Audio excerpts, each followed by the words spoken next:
Puji Tuhan, saat ini saya mau bicara tentang dia memperkenalkan diri. Siapa dia sebenarnya? Saudara, kita lihat di dalam Yohanes pasalnya yang ke-14 ayatnya yang ke-6.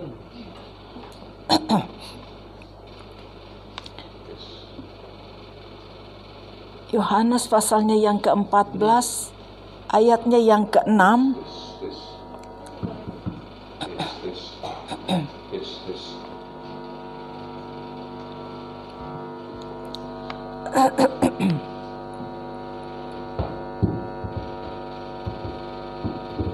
Tes 1 2. Yohanes pasalnya yang ke-14.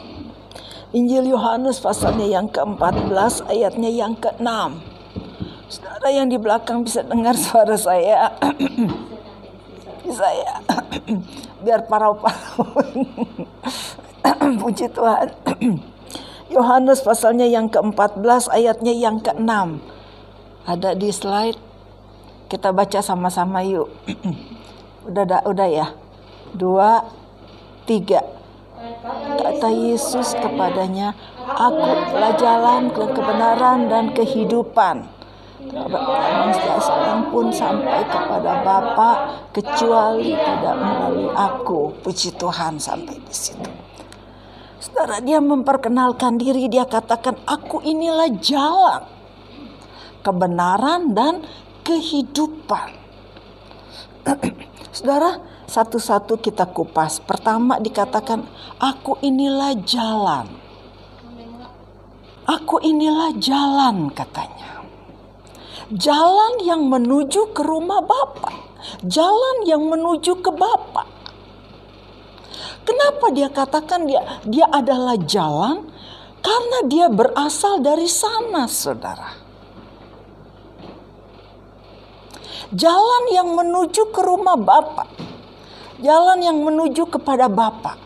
Kenapa? Karena dia berasal dari sana. Sebelum dia datang ke dalam dunia ini, dia berasal dari sana. Justru dia untuk beberapa saat dia tinggalkan rumahnya. Dia tinggalkan tempatnya. Datang ke dalam dunia ini untuk menjadi manusia. Setelah visinya selesai, setelah misinya selesai di dalam penyelamatan manusia, lalu dia pekerjaannya di dalam menyelamatkan manusia itu sampai tuntas, dikatakan sempurna. Dari penderitaannya sampai kepada kematiannya di atas kayu salib. Setelah itu dia nggak tinggal di dalam kematian, tetapi dia pada hari ketiga dia bangkit, dikatakan dalam firman Tuhan. Pada hari ketiga dia bangkit, lalu dia ada bersama dengan murid-murid. Setelah 40 hari kemudian dia naik ke sorga. Nah, saudara-saudara, dia kembali lagi ke rumah Bapaknya. Sebab itu dia katakan, "Aku inilah jalan." Dia sebagai penunjuk jalan untuk menuju ke rumah Bapa. Karena dia berasal dari sana. Ada banyak orang mengatakan pergi ke sorga, pergi ke sorga. Tetapi mereka belum pernah pergi ke sana. Bagaimana mungkin mereka bisa mengajak orang untuk pergi ke sana sedangkan mereka belum tahu, belum pernah pergi ke sana. Saya ingat berapa tahun yang lalu. Mungkin Bapak Freddy masih ingat sama Tante Daniel ya. Mungkin Lisa juga sempat kenal nggak, Lis? Oh, nggak sempat kenal ya Lisa ya. Nah, waktu Tante Daniel meninggal, dikubur di daerah Ciampea. Anak-anaknya tinggal di Jakarta semua, saudara. Nah, pada waktu kami mau pulang, kalau waktu berangkat kan iring-iringan nih dari Sinar Kasih terus iring-iringan sampai di pemakaman Ciampea.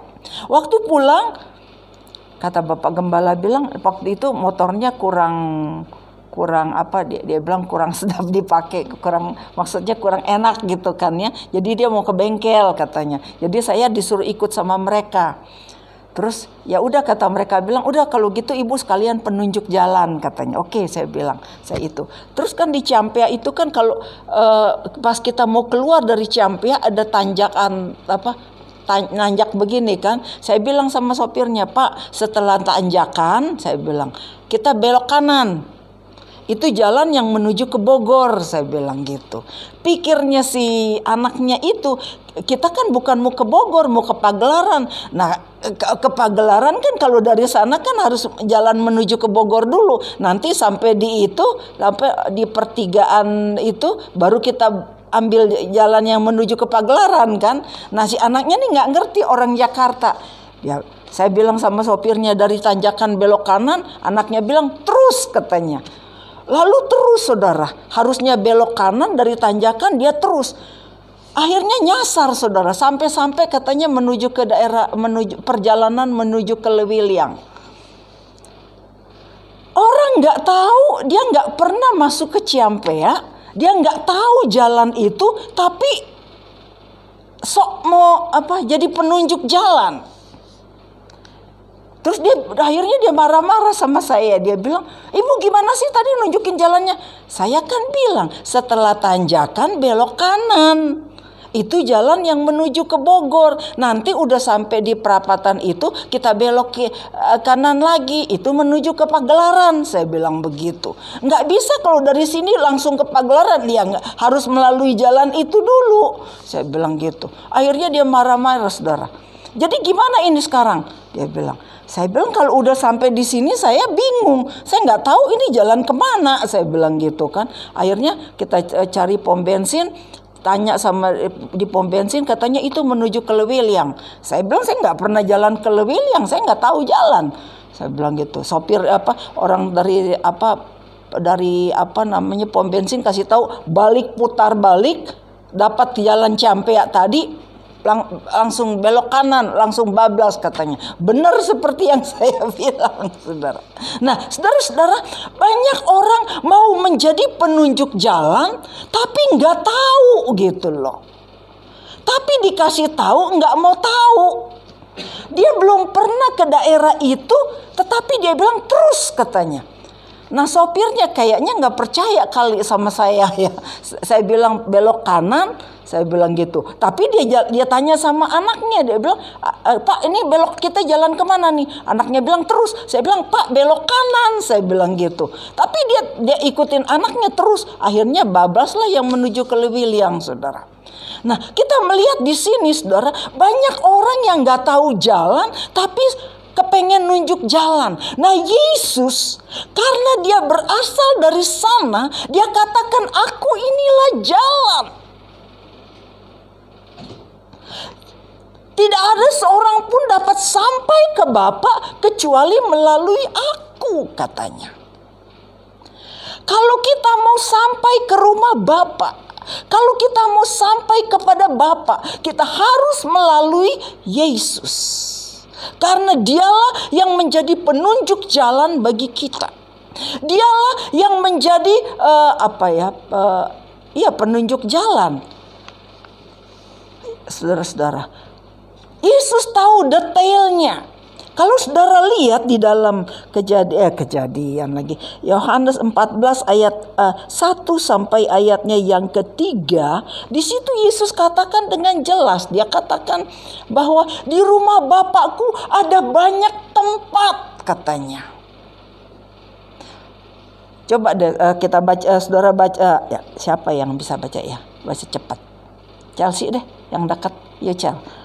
Yohanes 14 ayat 1 sampai 3. Janganlah gelisah hatimu, percayalah kepada Allah, percayalah juga kepadaku. Terus? Di rumah Bapakku banyak tempat tinggal. Jika tidak demikian, tentu aku mengatakannya kepadamu. Sebab aku pergi ke situ untuk menyediakan tempat bagimu. Iya, terima kasih. Iya, 3 ya. Apabila aku telah pergi ke situ dan telah menyediakan tempat bagimu, aku akan datang kembali dan membawa kamu ke tempatku. Iya, terima Supaya di kasih. tempat di mana aku berada, kamu pun berada. Iya, terima kasih. Yesus katakan, di rumah Bapakku ada banyak tempat, katanya. Aku pergi ke sana untuk menyediakan tempat bagimu. Kalau tempat itu sudah siap, dia akan datang kembali untuk menjemput kita. Di mana dia ada, di situ kita ada. Nah, Yesus bisa tahu detailnya. Di rumah Bapa itu ada banyak tempat, dia tahu detailnya, saudara. Karena apa? Dia berasal dari sana. Sebab itu dia katakan bahwa di rumah Bapa ada banyak tempat. Selain banyak tempat juga dia di situ, saudara-saudara, di rumah Bapa itu dikatakan, kalau saudara lihat di dalam kitab Wahyu, itu jalannya aja, lantainya itu daripada emas. Di dalam kitab Wahyu dikatakan dindingnya, tiang-tiangnya itu dari permata. Ada permata akik, permata zamrud, permata apa lagi, ya pokoknya macam-macam permata lah. Nah, di situ dia tahu detailnya rumah Bapa karena memang dia berasal dari sana. Dia katakan kalau kita mau ke sana, dia menyediakan tempat bagi kita. Kalau tempat itu sudah siap, dia akan datang kembali menjemput kita, membawa kita ke sana.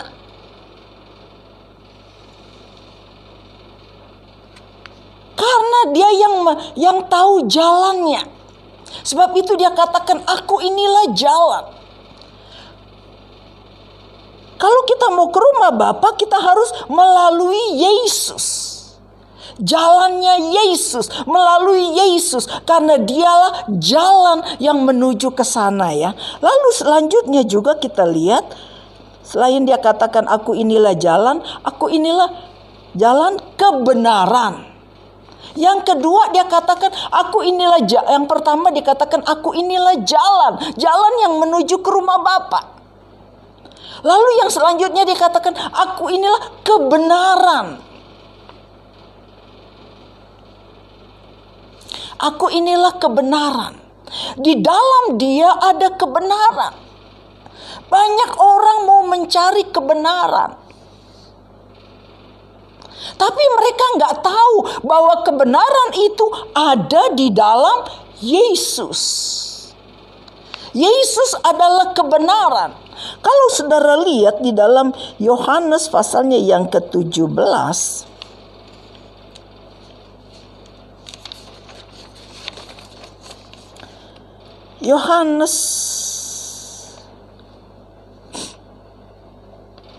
Yohanes 17 ayat 17. Tolong siapa ya? Matthew boleh?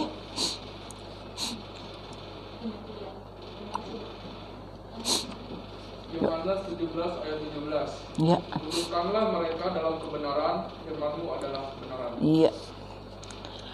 Firman-Mu adalah kebenaran katanya. Tunjukkanlah mereka dalam kebenaran karena firman-Mu adalah kebenaran. Firman itu siapa? Kalau saudara lihat di dalam Yohanes 1 ayat 14, firman yang telah menjadi manusia. Siapa dia? Yesus. Berarti firman itu adalah Yesus. Kebenaran itu adalah Yesus sendiri. Dia katakan, aku inilah jalan, aku inilah kebenaran. Jadi kebenaran itu adalah Yesus sendiri. Kalau beberapa waktu yang lalu kita belajar tentang buah-buah pertobatan. Waktu Yohanes Pembaptis berkhotbah di tepi sungai Yarden, Yohanes Pembaptis berkhotbah, dia katakan, bertobatlah kamu karena kerajaan Allah sudah dekat. Orang-orang Farisi datang mau minta baptis sama Yohanes Pembaptis. Tapi Yohanes Pembaptis bilang, keluarkanlah dari kehidupanmu buah-buah pertobatan katanya. Apa itu buah-buah pertobatan? Perdamaian, kebenaran, keadilan. Waktu lalu kita sudah belajar ya saudara ya. Perdamaian, kebenaran, keadilan. Ada perdamaian di sana. Orang yang sudah bertobat, pasti di dalam hidupnya ada cinta damai. Amin saudara. Bukannya perusuh. Cinta damai. Perdamaian, ada perdamaian. Suka berdamai dengan orang. Lalu dikatakan perdamaian, kebenaran. Orang yang sudah bertobat, di dalam dirinya ada kebenaran. Bukannya pendusta. Dan di dalam dia juga ada keadilan. Ada orang mengaku sudah bertobat, tetapi di dalam dirinya banyak kebohongan. Itu berarti pertobatannya belum sungguh-sungguh. Seorang hamba Tuhan dia berkata dia perlu diselam lagi katanya. Perlu dicemplungin lagi, perlu dibaptis ulang katanya. Saudara. Karena apa? Pertobatannya belum nyata, belum benar-benar orang bilang. Kalau kita sudah bertobat dengan sungguh-sungguh, pasti di dalam diri kita ini ada perdamaian, ada kebenaran, ada keadilan di dalam kita. Karena itu buah-buah daripada pertobatan itu. Nah, salah satunya dikatakan di sini Yesus katakan, "Aku inilah kebenaran." Tadi dikatakan firman Tuhan adalah kebenaran. Yohanes 1 ayat 14 katakan, firman yang telah menjadi manusia. Siapa dia? Yesus. Berarti Yesus adalah kebenaran. Kalau orang mau mencari kebenaran, datang kepada Yesus. Karena di dalam Yesus ada kebenaran. Saudara. Lalu selanjutnya dikatakan, aku inilah kebenaran, aku inilah jalan, kebenaran dan kehidupan.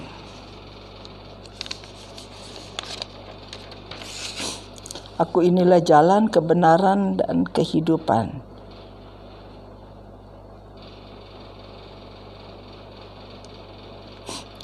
Kalau kita mau hidup, kita harus tinggal di dalam Dia.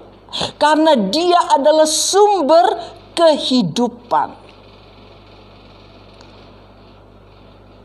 Ada nyanyian berkata, yang dapat beri hidup hanya Tuhanku, katanya. Hanya Yesus yang sanggup memberi kita kehidupan. Karena Dialah yang memberikan kita kehidupan, saudara. Kalau saudara lihat di dalam, carilah Tuhan maka kamu akan hidup, katanya di dalam kitab Amos bilang. Carilah Tuhan maka kamu akan hidup. Karena di dalam Dia ada kehidupan. Nah saudara-saudara, bicara tentang kehidupan, juga kan kalau kita lihat di dalam Yohanes 3 ayat 16, karena begitu besar kasih Allah akan dunia ini sehingga dikaruniakannya anaknya yang tunggal itu, supaya barang siapa yang percaya kepadanya tidak binasa melainkan beroleh hidup yang kekal. Yang percaya kepada Dia akan mendapat kehidupan kekal. Nah, banyak orang berpikir kehidupan itu hanya kehidupan yang Tuhan berikan, itu adalah kehidupan yang akan datang. Itu enggak berlaku untuk kehidupan saat ini. Padahal sebenarnya yang Tuhan janjikan itu kepada kita, kehidupan yang Tuhan berikan adalah kehidupan saat ini dan kehidupan yang akan datang. Double porsi orang bilang. Kenapa saya bilang kehidupan saat ini? Kehidupan saat ini, di dalam kita menjalani kehidupan ini, saudara, ada banyak hal kan yang kita hadapi, bukan? Ada banyak tantangan yang kita hadapi dan kita melihat akan pertolongan Tuhan. Kita melihat akan pembelaan Tuhan di dalam setiap persoalan yang kita hadapi. Iya enggak, saudara? Itu membuktikan bahwa Tuhan itu memberikan kita hidup. Dia campur tangan di dalam setiap persoalan kita. Dalam kita menghadapi persoalan, kita nggak menghadapi seorang diri, tetapi kita menghadapi bersama-sama dengan Dia, sehingga Dia memberikan kita kekuatan, Dia memberikan kita kemampuan untuk menghadapi segala tantangan yang ada di hadapan kita.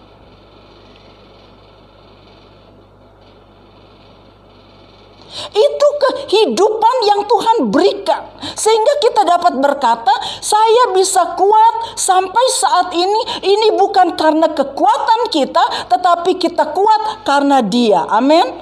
Karena Dia yang memberikan kekuatan kepada kita. Dalam kita menghadapi tantangan, dalam kita menghadapi banyak hal,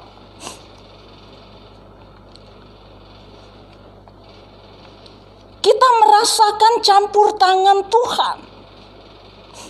Kalau Matthew dalam mengikuti semua tes-tes yang semua tes-tes itu semua bisa lulus, itu semua karena campur tangan Tuhan, ya Matt ya. Tuhan yang memberi Matthew kemampuan. Tuhan yang memberikan Matthew kekuatan untuk mengikuti semuanya itu. Tapi kalau memang pada akhirnya cuman masalah administrasi, berarti seperti minggu kemarin waktu kita habis berdoa, saya bilang sama Ibu Marji, saya bilang ya semuanya kita serahkan sama Tuhan. Kalau Tuhan kehendaki pasti jadi, ya kan. Kalau enggak, yang penting sudah berusaha. Sudah berusaha, Tuhan sudah tolong semuanya, itu berarti ya, kalau bukan sekarang berarti Tuhan mau kesempatan lain gitu kan. Gitu. Tapi yang penting sudah berusaha gitu kan. Puji Tuhan. Nah, kita bisa hadapi semua kehidupan ini dengan kekuatan dari Tuhan, dengan kemampuan yang dari Tuhan. Kadang-kadang kita menghadapi tantangan rasanya cukup berat yang kita hadapi. Kita merasa nggak mampu, nggak kuat, nggak mampu. Tetapi bersama dengan Tuhan kita mampu, saudara. Tuhan beri kita kekuatan, Tuhan beri kita kemampuan. Itulah yang dikatakan kehidupan yang saat ini. Penyertaan Tuhan di dalam kehidupan kita. Lalu untuk kehidupan yang akan datang, begitu kita tutup mata, kita sudah ada di sana bersama dengan Tuhan. Tadi dikatakan di dalam Yohanes pasalnya yang ke-14 dikatakan tadi, Dia menyediakan tempat buat kita. Begitu kita pulang ke rumah Bapa, kita sudah mendapatkan kehidupan kekal. Kehidupan kekal itu kehidupan yang tidak berakhir. Kehidupan yang tidak ada ujungnya. Kita hidup di dunia ini ada ujungnya kan? Ada batasnya. Tuhan sudah tentukan batasnya umur kita sampai umur berapa gitu. Tapi kalau kita sudah berada di dalam kehidupan kekal, itu dari kekal sampai kekal, saudara. Jadi nggak ada ujungnya. Kita hidup terus. Roh kita ini hidup terus. Dan kita mendapat tubuh yang baru. Tubuh yang fana ini, tubuh yang tubuh kita sekarang ini tubuh yang sudah tercemar dengan dosa, saudara. Tubuh ini karena dia berasal dari tanah, dia harus kembali kepada tanah. Tapi pada saat kita ada di sana, kita mendapat tubuh yang baru. Tubuh yang seperti apa? Tubuh yang seperti tubuhnya Yesus. Tubuh kebangkitan. Tubuh yang nggak ada batasnya. Itulah kehidupan kekal. Sebab kebanyakan orang berpikir, yang Tuhan janjikan itu untuk kehidupan kekal, bukan kehidupan saat ini. Jadi mereka ada yang bilang yang penting udah dibaptis, selanjutnya ya mereka berapa waktu yang lalu, kira-kira 20-30 tahun yang lalu, ada seorang bapak datang kepada kami. Dia bilang, "Oh, Brur, saya punya anak-anak semua sudah dibaptis," katanya. "Oh, puji Tuhan," saya bilang gitu kan. Terus tapi setelah dibaptis, saudara, anak-anaknya udah nggak tahu ada di mana.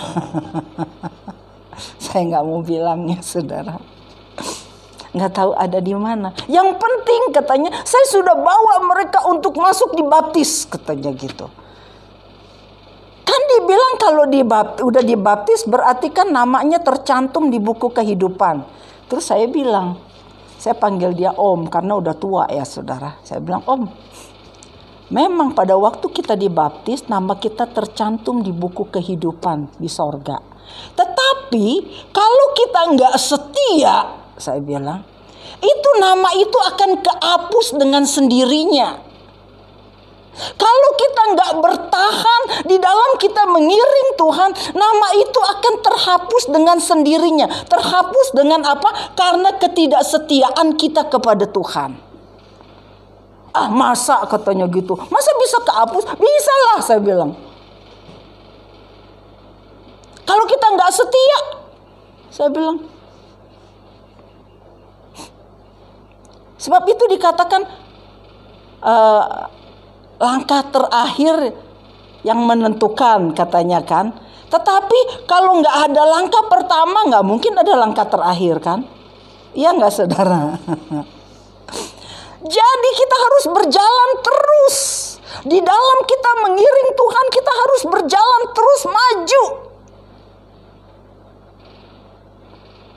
Bukan targetnya sampai dibaptis, udah. Enggak. Banyak yang berpikir seperti itu, saudara. Yang penting saya sudah dibaptis, udah percaya sama Tuhan, masuk surga. Selanjutnya, dia keluar iman dan sebagainya. Dia pikir yang udah penting sudah dibaptis. Oh, tapi nggak seperti itu ceritanya, saya bilang. Kita mendapat kehidupan kekal kalau kita tetap berjalan, kita tetap berada pada jalurnya Tuhan. Amin, saudara. Kita tetap berada di dalam Tuhan, saudara.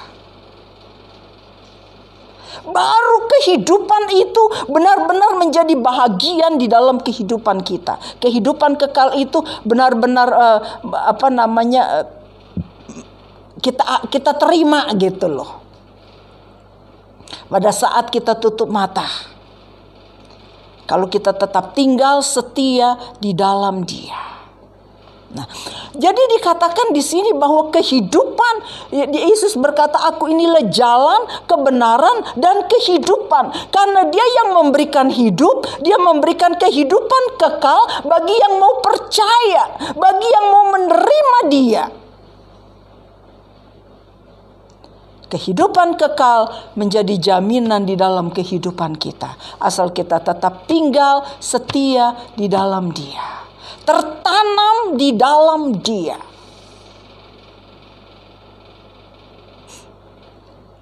Ada lagi waktu itu satu ibu, dia bilang, datang ke sini nangis-nangis. "Saya dapat percobaan berat," katanya.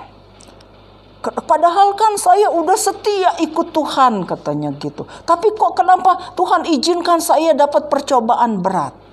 Terus dia bilang udah setia. Terus saya bilang, Ses kalau kebaktian satu bulan berapa kali?" Terus dia mulai hitung. Minggu pertama ada urusan ini, minggu kedua ada urusan itu, minggu ketiga ada urusan katanya, minggu keempat baru kebaktian. Itu yang dibilang setia. Saya bilang, kalau bilang itu udah setia, sebulan satu kali kebaktian udah setia, saya bilang. Tuhan bilang gak memenuhi standarnya Tuhan, saya bilang. kita sungguh-sungguh udah setia kepada Tuhan, kita dapat tantangan, kita dapat ujian, kita bisa komplain sama Tuhan.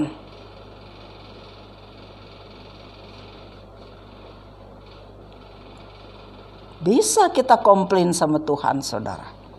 Kalau kita sungguh-sungguh sama Tuhan. Tapi kalau kita nggak sungguh-sungguh, jangan berani-berani komplain sama Tuhan. Saya ingat waktu saya di sekolah Alkitab. Baru 1 bulan saya di Beji. Mungkin nggak cocok sama udaranya barangkali. Kan di Jakarta panas. Di Beji dingin, apalagi kalau hujan. Dingin sekali, saudara. Sehingga waktu itu saya badan panas tinggi. Tiba-tiba di sini tumbuh kayak bejendol di sini kiri kanan gitu kan. Sehingga nggak bisa gede, ini jadi gede, saudara. Nggak bisa nengok. Jadi kalau mau nengok harus badan ngikut gitu, saudara. Nggak bisa nengok begini, nggak bisa. Sakit. Jadi kalau mau nengok tuh badan harus ikut semua. Waktu itu kami baru terima pelajaran tentang kejadian Abraham, tentang Bapak Abraham. Keluar dari Ur Kasdim, kejadian pasalnya yang ke-12. Itu saya ingat sekali. Malam itu, waktu itu saya masih kelas 1. Yang kelas 2 kan kalau malam kita ada ruang tamu. Biasanya kalau udah pada tidur gitu kan, kita suka sembahyang di ruang tamu supaya nggak mengganggu. Kalau di kamar nggak mengganggu mereka yang lagi tidur. Jadi ada ruangan khusus untuk kita berdoa. Yang kelas 2 turun dari tempat tidur, saya ikutin. Ternyata mereka berdoa di situ, saya ikut berdoa. Saya bergumul di situ, saudara. Karena waktu itu teman-teman bilang begini, Mariam, kamu harus dioperasi itu, katanya gitu. Harus pergi ke Batu, katanya. Kalau nggak ke Batu, ke Malang, dia bilang gitu. Itu operasi sekitar 150.000, katanya. Saya bilang, waduh, uang saya udah dipakai buat bayar sekolah semua. Yang ada uang di tangan cuman berapa gitu kan. Tapi waktu itu saya berdoa kepada Tuhan. Saya komplain sama Tuhan, saudara. Saya bilang, saya berdoa setelah saya rasakan hadirat Tuhan, saya bilang sama Tuhan, Tuhan tahu saya sudah tinggalkan pekerjaan saya, Tuhan. Saya lagi enak-enak kerja, Tuhan panggil saya untuk jadi hamba Tuhan. Tuhan panggil saya suruh ke sini. Saya bilang, sekarang saya sudah ada di sini, Tuhan. Sekarang saya sedang mengikuti pendidikan di sekolah Alkitab, Tuhan. Tuhan, saat ini saya sakit. Saya nggak mau Tuhan sediain uang 150.000 untuk operasi. Tapi saya minta malam ini tuh juga Tuhan sembuhkan saya. Besok pagi saya mau sekolah, Tuhan, saya bilang. Saya nggak mau bolos sekolah. Karena apa? Saya udah bayar mahal.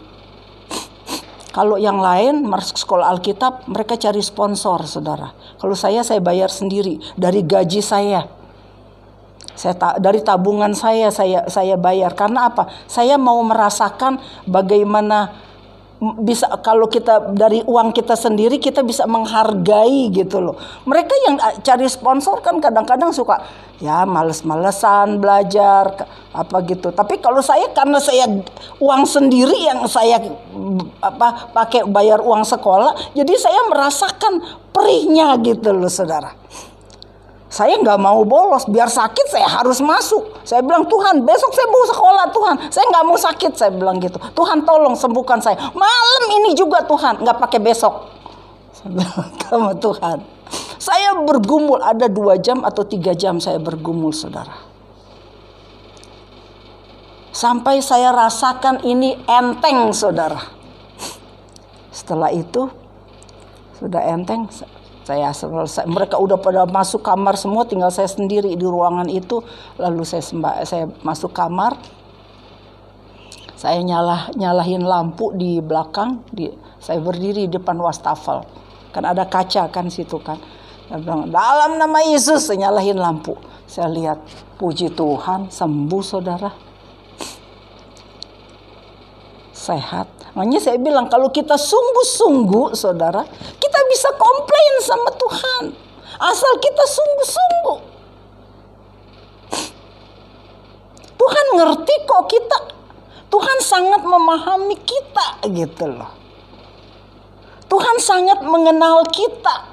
Tuhan sangat mengenal karakter kita. Kadang-kadang kita sendiri nggak ngerti sama karakter kita sendiri. Tapi Tuhan sangat mengenal kita.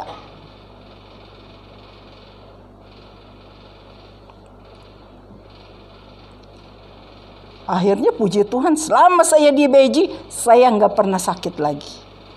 Puji Tuhan. Ada teman-teman ada teman satu asrama juga sakit pendarahan. Sudah berobat, tiap bulan dia berobat sampai habis uang tabungannya untuk berobat. Terus saya bilang gini, Mbak percaya nggak sih sama kuasa Tuhan? Dia kelas 2 saudara, saya masih kelas 1. Oh percaya dong. Mbak kalau percaya sama Tuhan berdoa dong. Yuk kita berdoa, saya bilang. Kita berdoa, satu kamar kita berdoa. Kita tengking penyakit yang ada di dalam tubuhnya. Kita tengking, kita berdoa. Besok pagi sehat dia, berhenti tuh pendarahan saudara. Kuasa Tuhan bekerja. Tuhan buktikan gitu. Kalau kita sungguh-sungguh sama Tuhan, Tuhan buktikan. Itu yang dibilang. Firman Tuhan bilang tidak ada yang mustahil bagi Tuhan itu. Teman satu angkatan kena ginjal saudara. Dia kena ginjal bukannya karena sakit gula atau apa. Dia peterjun payung. Pada waktu dia terjun payungnya nggak ngembang. Akhirnya dia jatuh, nyangkut di pohon, saudara. Rupanya waktu dia nyangkut di pohon itu kena ginjalnya barangkali. 2 minggu dia nggak sadar di rumah sakit. Lalu dia masuk Beji. Dia masuk Beji satu angkatan sama-sama kelas 1. Orang Bandung.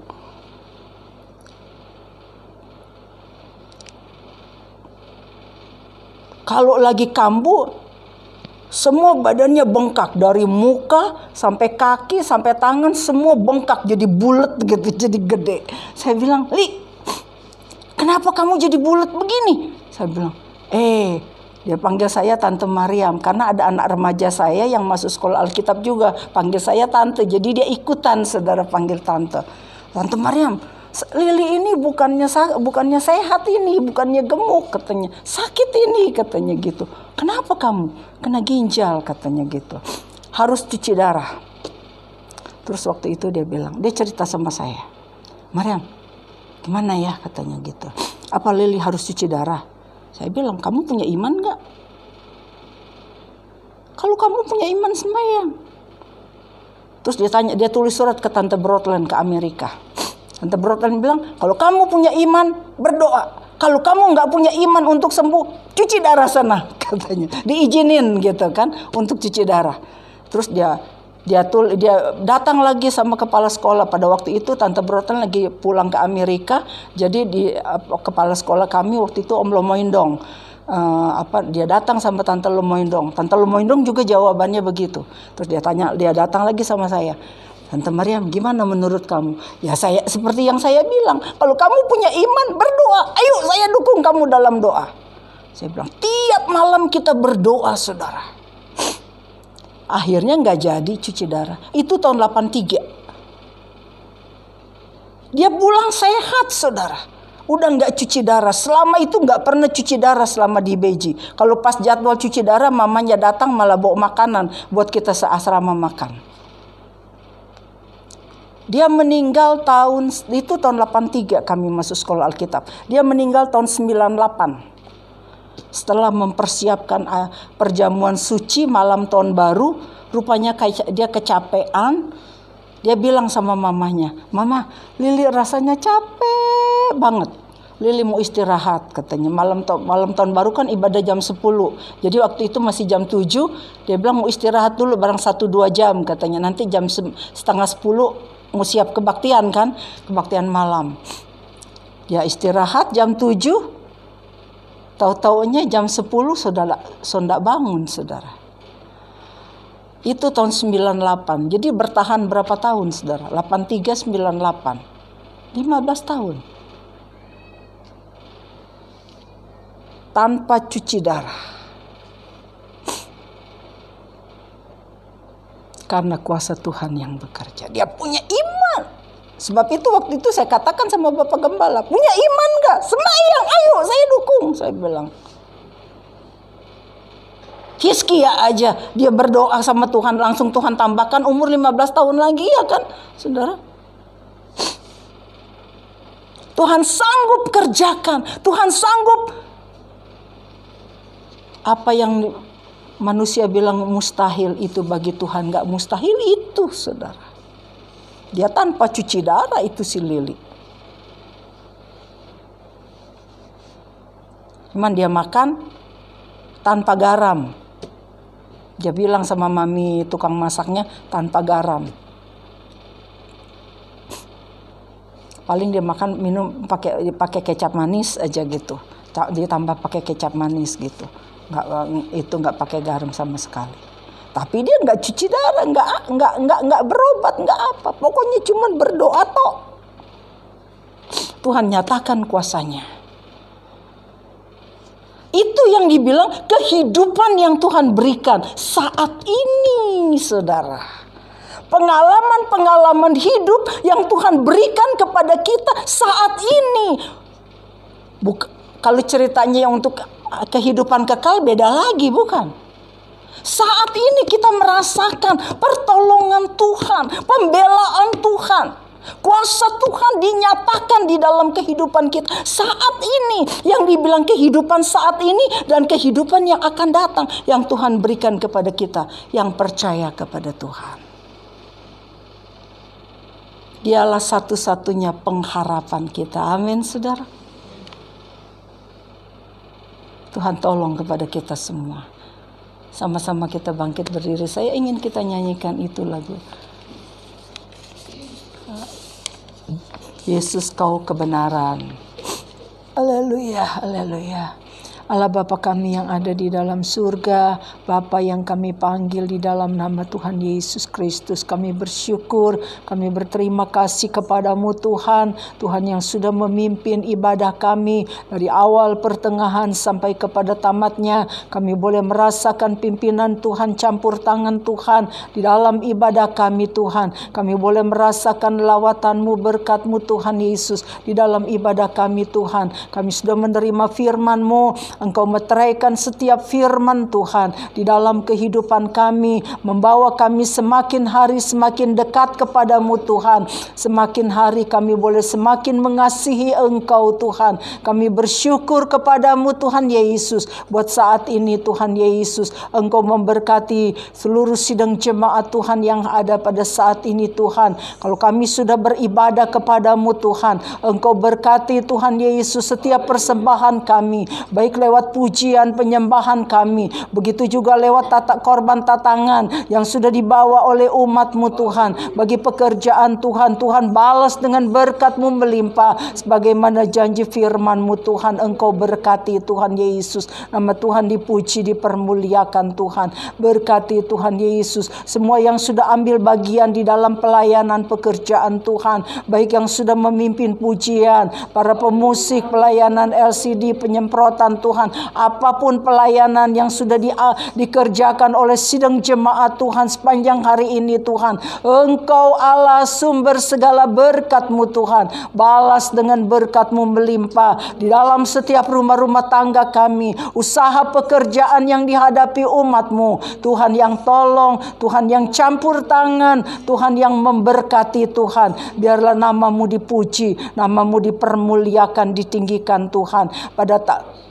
Pada tamatnya ibadah kami pada siang hari ini Tuhan, sebentar kami akan berpisah satu dengan yang lain. Kami akan pulang ke rumah kami masing-masing. Tuhan beserta kami di dalam perjalanan Tuhan. Tutup bungkus kami dengan kuasa-Mu Tuhan. Tibakan kami di rumah masing-masing dengan selamat daripada Tuhan. Kami boleh Tuhan kembalikan kami pada minggu depan untuk kami boleh beribadah bersama-sama kembali di tempat ini Tuhan. Berkati kami sepanjang sepanjang minggu ini Tuhan. Berkati di dalam setiap kegiatan kami sepanjang minggu ini. Tugas pekerjaan yang dihadapi sidang jemaat Tuhan sepanjang minggu ini Tuhan, yang tolong, Tuhan yang campur tangan, Tuhan yang buka jalan, Tuhan yang memberkati Tuhan. Biarlah dengan berkat-berkat daripada Tuhan membawa umat-Mu semakin setia, semakin mengandalkan Engkau di dalam kehidupan ini Tuhan. Nama-Mu dipuji, dipermuliakan, ditinggikan Tuhan. Berkati Tuhan Yesus mereka yang tidak sempat hadir pada saat ini, Tuhan yang tahu apa yang menjadi halangan mereka, Tuhan yang tolong mereka, Tuhan juga yang memberkati mereka Tuhan. Engkau yang menyertai mereka Tuhan dimanapun mereka berada Tuhan. Biarlah ajar mereka menghargai kesempatan yang Tuhan berikan Tuhan. Dengan mereka mau tinggal setia di dalam Engkau, maka Engkau akan memberkati di dalam setiap kehidupan, rumah tangga, usaha, pekerjaan yang dihadapi. Tuhan yang memberkati Tuhan. Nama Tuhan dipuji, dipermuliakan. Terima kasih Tuhan Yesus. Terima kasih Tuhan. Segala puji syukur kami kembalikan kepadamu Tuhan. Terima kasih Tuhan Yesus. Terima kasih Tuhan. Saudara-saudara, marilah kita terima berkat daripada Allah Bapa, kasih sayang dan kecintaan daripada Tuhan kita Yesus Kristus, persekutuan Roh Kudus, perlindungan dan penghiburan daripada Roh Kudus menyertai kita mulai saat ini sampai Maranatha. Tuhan Yesus datang kedua kali menjemput kita semua. Kita yang sudah diberkati kita yang sudah diberkati Tuhan, sama-sama kita mau berseru haleluya, haleluya, haleluya.